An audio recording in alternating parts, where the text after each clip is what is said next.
The Book of Ruth. It's a brilliant work of theological art, and it invites us to reflect on the question of how God is involved in the day-to-day joys and hardships of our lives. There are three main characters in the book: Naomi, the widow, Ruth, the Moabite, and Boaz, the Israelite farmer. And their story is told in 4 chapters that are beautifully designed. Let's just dive in and see how this all unfolds. Chapter 1 opens with this line, "In the days when the judges ruled," and it reminds us of the very dark and difficult days from the book of Judges.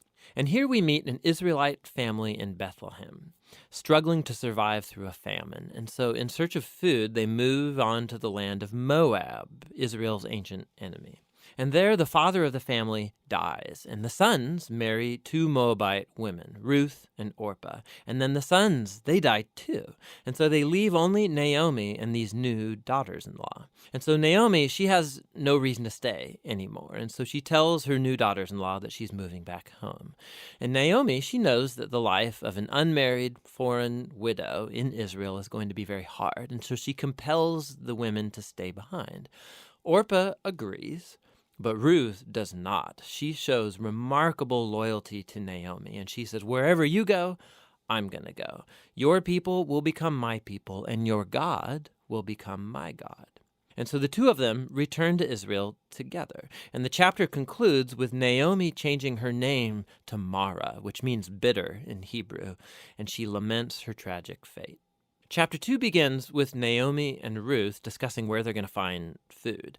And it just so happens to be the beginning of the barley harvest. And so Ruth goes out to look for food, and it just so happens that she ends up picking grain in the field of a man named Boaz, who just so happens to be Naomi's relative.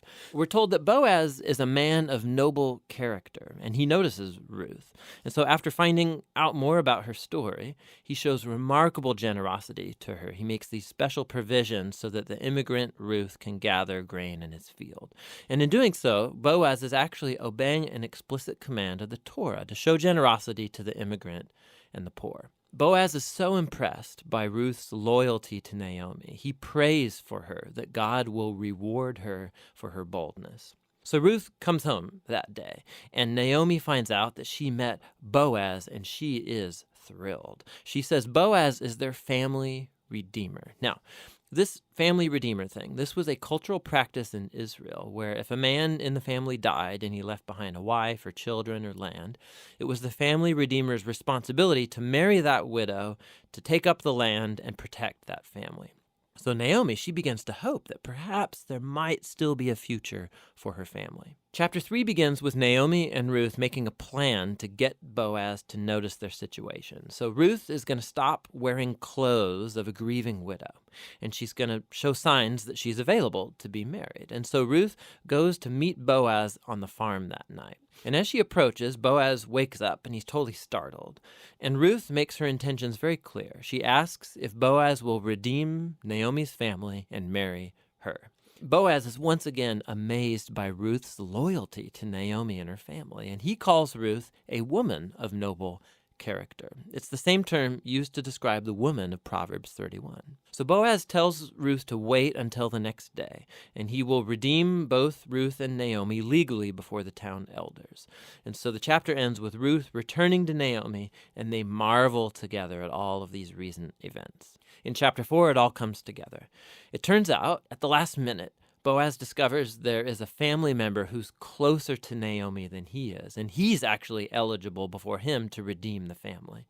But at the last second, this family member finds out that he's going to have to marry Ruth, the Moabite, and so he declines. But Boaz, remember, he knows Ruth's true character, and so he acquires the family property of Naomi, and he marries Ruth. And so just at the beginning, how Ruth was loyal to Naomi's family, so now Boaz is loyal to Naomi's family as well. The story concludes with a reversal of all of the tragedies from chapter 1. So the death of the husband and the sons is reversed as Ruth is married again and gives birth to a new son, granting joy to Naomi. And this symmetry between the opening and the closing, it's even more remarkable. So remember, the opening tragedy was followed by a great act of loyalty on the part of Ruth. And that is now matched by Boaz's act of loyalty that leads to the family's final restoration. And this symmetry, it highlights the design of the internal chapters as well. So each of the chapters begins with Naomi and Ruth making a plan for their future, and that's followed by a providential meeting between Ruth and Boaz, and each chapter concludes with Naomi and Ruth rejoicing at what's taken place. This story is beautifully designed, and that design actually connects with a really interesting feature of the story, and that's how little God is mentioned. Right? The characters talk about God a few times, but the narrator actually never once mentions God doing anything directly in the story, and that's its brilliance. Because God's providence is at work behind every scene of this story, weaving together the circumstances and choices of all these characters.